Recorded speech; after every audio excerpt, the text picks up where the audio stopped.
Before the lawsuits, before the texts leaked, friends were warning Ryan Reynolds he was digging too deep. But now, the messages are public. And the intensity is shocking. The world sees a beloved Hollywood star, but behind the charm is obsession, escalation, and consequences that could destroy careers. You won't believe how far this went. And why no one is coming out unscathed. Stay tuned, because this story is far from over.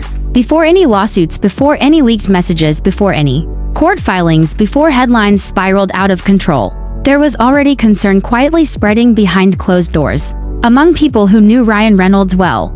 And this is where the story actually begins, not in a courtroom, not in a legal brief, not in a viral screenshot, but in private conversations where friends were allegedly worried that Ryan was digging too deep, staying up too late, replaying conversations, rereading emails, rewriting messages in his head, and pushing himself further into something that no one around him felt was healthy. And according to multiple reports, those concerns grew so serious that some of those friends discussed stepping in, not publicly, not dramatically, but privately, urging him to slow down, to step back, to breathe, because they recognized a familiar pattern, one that Ryan himself has spoken about openly for years: a cycle where pressure turns into overdrive, where responsibility morphs into fixation, where the instinct to protect becomes an obsession. And what makes this moment different, and why you need to stay with me through this entire breakdown, is that those same friends are now allegedly worried again. Only this time not about what might happen, but about what already has, because the messages are out, the tone is exposed, the intensity is visible, and the narrative has shifted in a way that cannot be easily reversed. And the question hanging over all of it is not whether Ryan intended harm or whether his emotions were justified, but whether he lost perspective along the way, and whether the people around him failed to stop him when it mattered most. Because when you strip away the headlines and the outrage and the tribalism, what you are left with is a series of messages that speak volumes about mindset, energy, and escalation. And those messages do not read like calm strategic advocacy, they read like someone running on fumes, pushing forward, fueled by adrenaline, urgency, and a belief that everything depends on immediate action. And that belief is powerful, but it is also dangerous, especially when it comes from someone with influence, because influence amplifies intention, and pressure multiplies impact. And that is where the discomfort sets in, because this is not about villainizing anxiety or dismissing mental health. Anxiety is real, stress is real, and people experience it differently, but anxiety does not exist in a vacuum, and it does not excuse behavior that crosses lines or creates collateral damage. And that distinction matters, because once the messages became public, the tone stopped being theoretical, it became observable, and people began asking whether the intensity was appropriate, whether the demands were proportional, and whether accountability was being deflected rather than embraced. And what complicates this even further is the way the narrative has been framed in some corners as concern for Ryan's well-being, as fear that he may spiral again, as sympathy for the toll this has taken on him. And while compassion is always important, the framing creates tension, because the same messages that inspire concern are also the messages that demonstrate control, pressure, and escalation. And both can exist at the same time, but they cannot cancel each other out. And that is where the discomfort grows, because viewers, readers, and industry insiders alike are now being asked to hold two ideas simultaneously: that Ryan is overwhelmed, and that his actions contributed to the chaos, and neither idea erases the other. And as this unfolds, the focus keeps drifting away from the substance of what was said and toward how it might affect him emotionally. And that shift is not accidental, it is a familiar reflex in Hollywood, where concern often flows upward toward power rather than outward toward consequence. And that is why this moment feels so revealing, because it exposes how quickly empathy can be redirected and how easily accountability can be reframed as cruelty. And if you think this is just about one actor or one situation, stay with me, because what this actually exposes is a pattern of how influence operates when it feels threatened, and how narratives are shaped not just by facts but by fear of fallout. And according to sources cited in multiple reports, the messages themselves unsettled people close to Ryan, not because they were angry alone, but because they were relentless. And that relentlessness matters, because it signals a refusal to pause, a refusal to reassess, and a refusal to consider that escalation might be making things worse, not better. And when someone with a history of anxiety pushes through exhaustion instead of stepping back, the result is often tunnel vision, where every obstacle feels personal, every delay feels hostile, and every disagreement feels like betrayal. And that is when language sharpens and patience evaporates. And reading the messages through that lens changes how they land, because they no longer feel like measured advocacy, they feel like pressure campaigns. And that pressure did not exist in a vacuum. It landed on agents, executives, and colleagues who were suddenly expected to respond match tone and act immediately, and when even allies hesitate, it can trigger further escalation, and that feedback loop is visible in the exchanges where responses are cautious, where people signal a desire to talk rather than react, where they attempt to de-escalate without confrontation, and those moments are telling because they show professionals recognizing volatility and choosing restraint. And that restraint speaks louder than any accusation, because it reveals how the energy was being received, and how the temperature of the conversation had already crossed into uncomfortable territory. And this is where the narrative of victimhood begins to fray. Because being stressed does not automatically make someone powerless, and being anxious does not remove responsibility for how words land, especially when those words carry weight. And when we talk about power, we are not talking about malice. We are talking about leverage, reputation, access, and influence, and Ryan has all of those. And so does Blake, and that is why comparisons matter, because the person on the other side of this did not have the same reach, the same network, or the same cultural capital. And when pressure flows downward, it feels different than when it flows upward, and audiences sense that intuitively, even if they cannot articulate it. And that is why public reaction has shifted, because people are not reacting to a single message. They are reacting to a pattern, and patterns tell stories, and this pattern tells a story of someone who could not let go, who could not accept partial outcomes, who could not tolerate ambiguity, and who responded to uncertainty with control. And again, that does not make someone evil, it makes them human, but humanity does not negate impact. And impact is what people are responding to now, and as more context emerges, the initial framing of concern begins to look less like protection and more like deflection, and that is where trust erodes, because viewers are savvy. They can tell when sympathy is being used to soften scrutiny, and when mental health language is being stretched beyond its purpose, and the danger of that is real, because it cheapens genuine conversations about anxiety and turns them into shields rather than bridges. And that serves no one, not Ryan, not Blake, not the industry, and not the audience. And as we move forward in this story, and we will, because there is much more coming, including details that reframe earlier assumptions, it is important to sit with this first phase to understand how we got here, why alarms were raised early, why interventions were discussed, and why those warnings went unheeded. Because the tragedy here is not that someone felt too much. It is that those feelings were allowed to steer decisions without enough resistance, and that is where the real tension lies. And that is why this story is not over, not even close. Because once a pattern is exposed, it cannot be unseen. And the next phase will force everyone involved to confront not just what they said, but how they said it and why they felt entitled to say it that way. And when we get there, the questions will only get harder and the answers less comfortable. So stay with me, because this is only the beginning. And what comes next reframes everything as the situation continued to unfold, and messages surfaced showing the intensity of Ryan Reynolds' involvement in the ongoing dispute surrounding his wife Blake Lively and the production of the film. It became increasingly clear that what started as concern among friends had now evolved into something far more serious, because what they had initially feared was merely the onset of stress, and overinvestment had now transformed into a full-blown cycle of relentless engagement, where every email, every phone call, every text became a battleground, and the people around him were witnessing an escalation that seemed unstoppable. And the source of that escalation was not a single incident, but a cascade of events that compounded each other over time, because it began with early signs of worry that were ignored or rationalized as protective instinct or as normal advocacy, and slowly those signs multiplied, and the narrative began to spin out of control.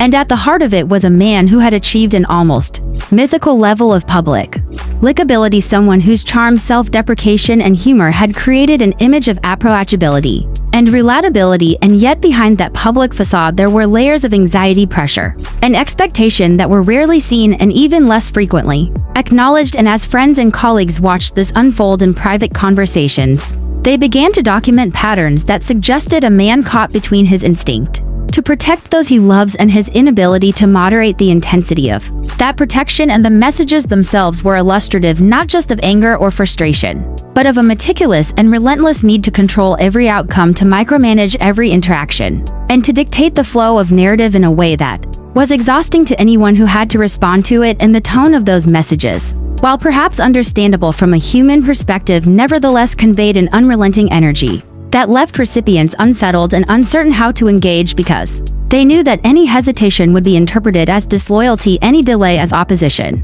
and any question as resistance. And that created an environment where professional and personal boundaries were constantly being tested and even crossed, and as this dynamic continued to escalate, those close to Ryan began to express alarm, not in casual conversation but in serious private discussions, about the sustainability of his behavior, and the psychological toll it might take not just on him but on those surrounding him, because influence is a currency, and when wielded with intensity and urgency it can amplify consequences and magnify impact, and this is precisely what was happening as he pressed forward through multiple channels, demanding alignment from agent, studio executives, and colleagues alike, insisting on immediate responses, full cooperation, and absolute support.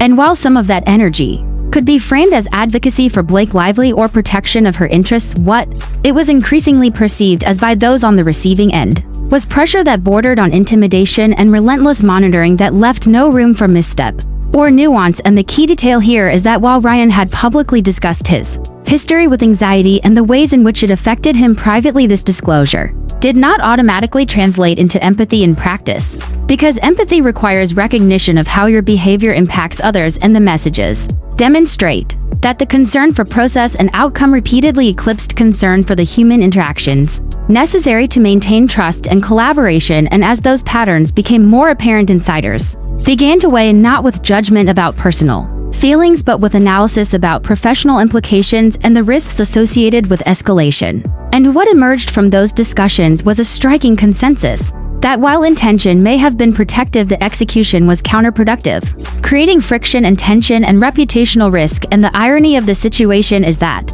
someone so deeply attuned to public perception through years of cultivating a likable persona was simultaneously creating scenarios that could irreversibly damage that very persona, because when messages became public, the contrast between public image and private intensity became starkly apparent, and that contrast drove commentary, not just among fans but also among industry insiders, critics, and media outlets who began to dissect the pattern of behavior, noting how influence, power, and perceived urgency had combined to create a high-stakes environment where every response and non-response carried outsized weight. And as more details emerged, the conversation shifted to accountability, not only for outcomes but for process, because process had clearly broken down, and had broken down in ways that were visible and verifiable, and those visual cues were compounded by the narrative framing in public reports, which often described friends expressing fear that Ryan might spiral back into anxiety. And while that statement on its surface seemed sympathetic, what insiders interpreted was a subtle critique of behavioral patterns where high-intensity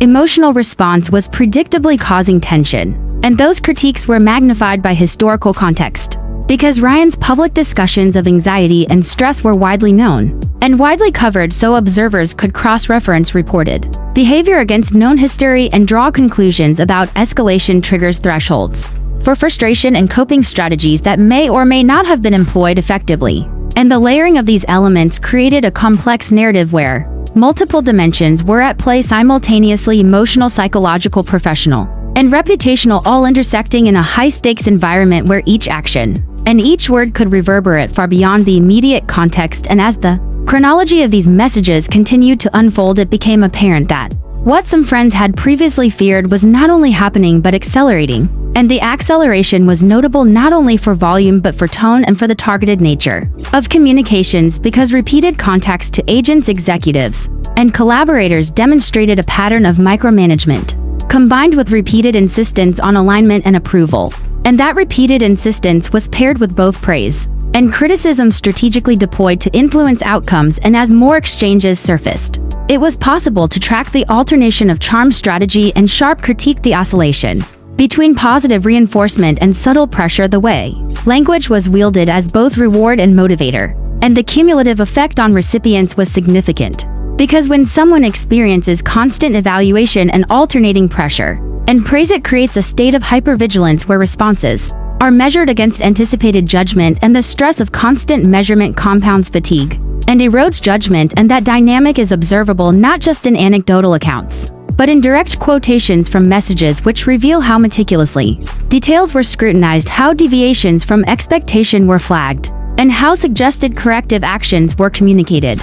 And what is clear from analyzing those exchanges is that even those who are skilled communicators and experienced industry professionals felt the weight of the intensity and adjusted their responses accordingly, often with caution, deferment, or subtle recalibration. And that response pattern is telling, because it demonstrates how influence operates not in abstraction, but in lived experience where language, tone, and timing all carry consequences. And as this unfolded, public narratives began to reflect concern not merely for Ryan's well-being, but for the impact of his approach on everyone connected to the project. And as these narratives gained traction, the framing of victimhood became increasingly problematic, because the very behaviors prompting concern for his anxiety were simultaneously those that created pressure and stress for others, and that duality is central to understanding the tension in this story, because it is the tension between intent and impact, between public persona and private practice, between advocacy and escalation, that drives both drama and consequence. And as the chronology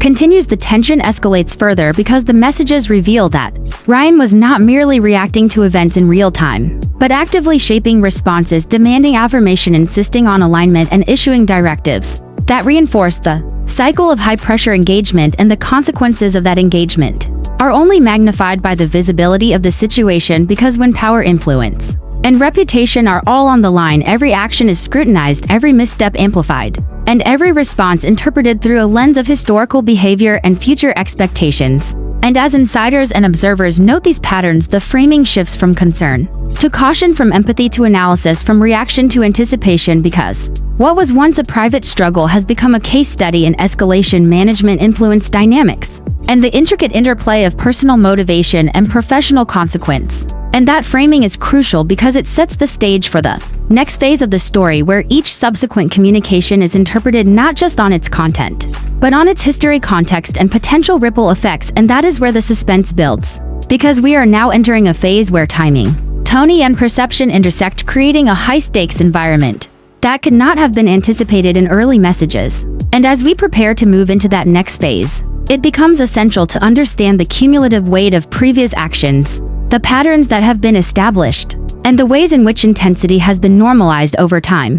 Because without that understanding, the next revelations would lack the context necessary to fully appreciate the implications. And so as this saga continues, the lessons embedded in these exchanges reveal a broader truth about influence, accountability, and the delicate balance required when navigating complex interpersonal and professional landscapes. And those lessons are critical, because they inform both public understanding and private decision-making. And as the story continues to unfold, the suspense is not just in what will happen next, but in how those involved will respond to the accumulated tension, the visible intensity, and the layered consequences of their own actions. And that is the compelling reason to follow every message, every report, and every development. Because this is not merely gossip or speculation, this is a real-time demonstration of escalation dynamics, with high-stakes outcomes for individuals, careers, and reputations alike. And as the world watches and anticipates the next move, the lessons learned from prior behavior illuminate the risks, the triggers, and the potential for both resolution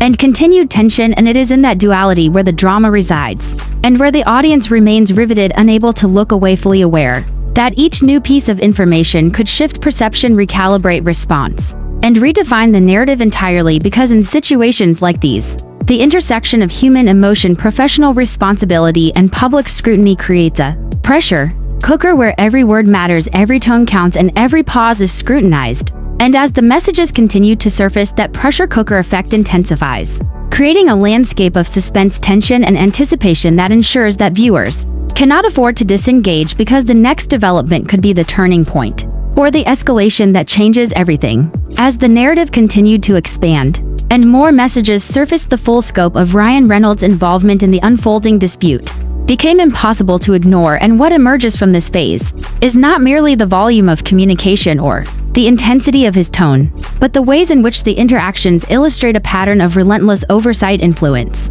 and insistence that shaped every step of the process. And those who were receiving these messages could not help but notice the precision and urgency with which every point was delivered, every request emphasized, and every expectation clarified. And it is that combination of precision and urgency that has caused so much concern among those closest to him, because while the outward goal may have been to advocate for Blake Lively and to ensure her interests were fully represented, the methods employed had the effect of creating tension, confusion, and exhaustion for everyone involved. And the psychological dynamic of this situation is both complex and compelling, because the intensity of repeated messages, coupled with the alternating language of praise and pressure, creates a cognitive environment in which recipients are constantly recalibrating their responses, measuring each word and anticipating consequences. And that environment magnifies the perceived stakes of every interaction, and in turn influences decision-making in ways that are difficult to fully capture in simple summaries because influence at this level operates across multiple dimensions simultaneously: emotional, professional, reputational, and strategic. And as more messages were analyzed, it became clear that Ryan's method was both systematic and relentless, systematically seeking alignment, endorsement, and action, while relentlessly reinforcing the importance of immediate attention and adherence to his requests. And what makes this phase of the story particularly striking is the contrast between his public image and the tone and content of these messages, because while the public sees a witty, self-deprecating actor known for charm, humor, and approachability, the private communications reveal a level of intensity and insistence that can be surprising even to those accustomed to high-pressure Hollywood environments. And that contrast has generated a new layer of discussion among insiders and observers about the duality of persona and behavior, the difference between how someone is perceived publicly and how they interact privately, and the consequences of that disparity on both professional and personal relationships. And the messages themselves demonstrate a careful orchestration of praise, reinforcement, and critique designed to achieve compliance and alignment while simultaneously conveying urgency and authority. And that orchestration has significant implications for how behavior is interpreted and received, because people respond to tone and perceived intent as much as to content, and in this case, the alternating tones of positive reinforcement and pointed instruction have created an environment of high vigilance, where recipients feel compelled to respond carefully and strategically with each message. And that is where concern intensifies, because even experienced professionals report that navigating such communication requires constant attention, heightened sensitivity, and a deep understanding of anticipated expectations. And the accumulation of these exchanges over time creates not only fatigue but a sense of being under constant observation, evaluated, and directed. And that dynamic is further complicated by the layering of historical context, previous patterns, and public persona, because those receiving the messages are aware not only of the content in front of them but also of the cumulative history that frames interpretation and increases perceived risk of misalignment, misstep, or misunderstanding. And as these dynamics become visible to the public through leaked messages or reporting, the tension shifts from internal concern among close associates to external scrutiny among observers, fans, industry insiders, and media commentators, who now parse each exchange for evidence of escalation, manipulation, or imbalance. And that scrutiny amplifies both risk and consequence, because public perception influences professional outcomes, future collaborations, and reputation. And as observers note the repeated interventions, praise, critiques, and emphases on alignment, it becomes clear that even well-intentioned advocacy can be perceived as pressure when the tone is relentless and the demands are uncompromising. And this is where the tension between intent and impact becomes most visible, because intention alone does not dictate consequence, and impact is determined by how actions are received, interpreted, and absorbed. And as more messages surface, the pattern of intensity and insistence becomes not only clear but undeniable, creating a compelling narrative of escalation, where each subsequent action builds upon previous intensity, amplifies urgency, and constrains options for those on the receiving end. And that pattern is not just anecdotal. It is corroborated by multiple sources citing repeated attempts to secure alignment, confirmation, and compliance from agents, executives, collaborators, and colleagues. And in the absence of immediate response or perceived agreement, escalation continued as each new message sought to reassert urgency, authority, and expectation. And this cycle creates a pressure cooker environment where fatigue, stress, and hypervigilance intensify, and small missteps can feel catastrophic. And that is precisely what insiders were concerned about, because while concern for Ryan's well-being may have motivated friends to suggest interventions, initially those interventions were also aimed at breaking the cycle, preventing further escalation, and preserving relationships. And as the situation developed, it became clear that those interventions were either not applied or insufficient to counteract the momentum that had already built. And the consequence of that momentum is visible in both the content of the messages and the responses of those receiving them, as they attempt to navigate the intensity with caution, restraint, and strategic compliance. And even those who are skilled in communication and crisis management report that managing such interactions requires constant adjustment, recalibration, and anticipation of reaction, which contributes to cognitive load and emotional stress, and the combined effect of repeated high-intensity communication over an extended period is exhaustion, uncertainty, and heightened sensitivity, which in turn feeds back into further escalation. Because heightened sensitivity can amplify interpretation of delays, perceived resistance, or lack of alignment as evidence of opposition or incompetence, which then triggers additional messages, further reinforcement, and continued intensity. And as this feedback loop continues, those within the orbit of these communications experience a compounding effect, where each successive interaction builds upon the prior, creating a momentum that is difficult to slow or redirect, and that difficulty is compounded by the fact that the messages themselves include alternating tones, strategic praise, targeted critique, and implicit urgency, all designed to maximize responsiveness and influence. And when analyzed collectively, these techniques reveal a sophisticated understanding of human behavior, motivation, and response, coupled with a relentless drive to achieve specific outcomes. And while those outcomes may align with advocacy for a loved one, they simultaneously generate strain, conflict, and stress for those required to respond. And that strain is further magnified by the public nature of the narrative, as leaks and reports introduce external scrutiny, which adds a layer of reputational pressure to an already high-intensity internal environment. And the combination of internal and external pressure magnifies consequences for all involved and increases the risk that small missteps or perceived failures will be amplified in ways that extend beyond the original context. And that is why the story has captured attention beyond the immediate parties, because it is a case study in escalation management, influence dynamics, and the intersection of personal motivation, professional responsibility, and public perception. And as the situation continued to unfold, observers noted that while Ryan's initial intention may have been protective, the cumulative effect of repeated communication, insistence on alignment, and reinforcement of urgency created a self-perpetuating cycle of intensity where escalation became normalized, and the ability to step back, reassess, or de-escalate it was increasingly constrained. And that normalization is critical to understanding both the drama and the suspense, because as escalation becomes normalized, those involved may fail to recognize early warning signs or opportunities for intervention. And the consequences become increasingly visible, not just in internal communications, but also in public perception and media coverage. And as more context emerged, the duality of sympathy, concern for well-being, and critique of method created tension in narrative framing. Because what some reports labeled as anxiety-driven concern simultaneously demonstrated behaviors that were perceived as manipulative, controlling, and relentless. And that duality forced observers to reconcile conflicting interpretations, balancing empathy with accountability, intention with impact, and private disclosure with public perception. And it is precisely in that reconciliation where suspense is built, because each new message, each new leak, each new development requires the audience to reassess previous assumptions, evaluate emerging evidence, and anticipate potential consequences, creating a sustained narrative tension that ensures engagement and attention. Because the story is not linear, it is dynamic, layered, and multidimensional, requiring viewers to follow each development closely to fully comprehend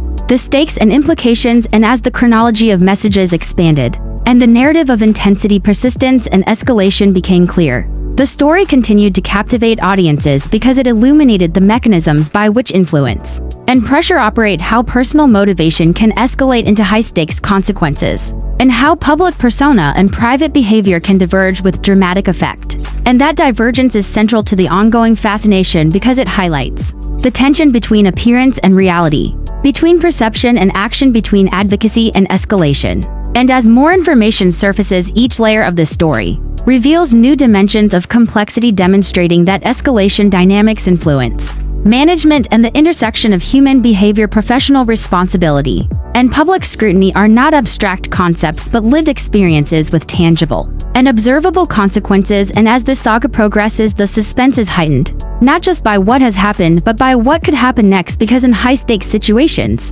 where influence, power, and visibility converge, every subsequent action carries amplified weight. Every decision is scrutinized, and every misstep risks compounding consequences. And that is why viewers remain riveted, following each new revelation, parsing each communication, and anticipating how the dynamic between the parties will evolve. And as the messages continue to circulate, the tension persists, because the audience can see the escalating stakes, the cumulative intensity, and the high-risk environment unfolding in real time, creating a narrative loop that demands attention and engagement because the story is simultaneously about personal relationships, professional accountability, public perception, and the human consequences of influence. And escalation and that loop is what ensures that the suspense continues to build, because each new detail has implications from multiple dimensions. And those implications are far-reaching, not only affecting those directly involved, but also shaping public understanding, media narratives, and industry expectations. And it is precisely in that multi-layered interplay where the drama is most compelling,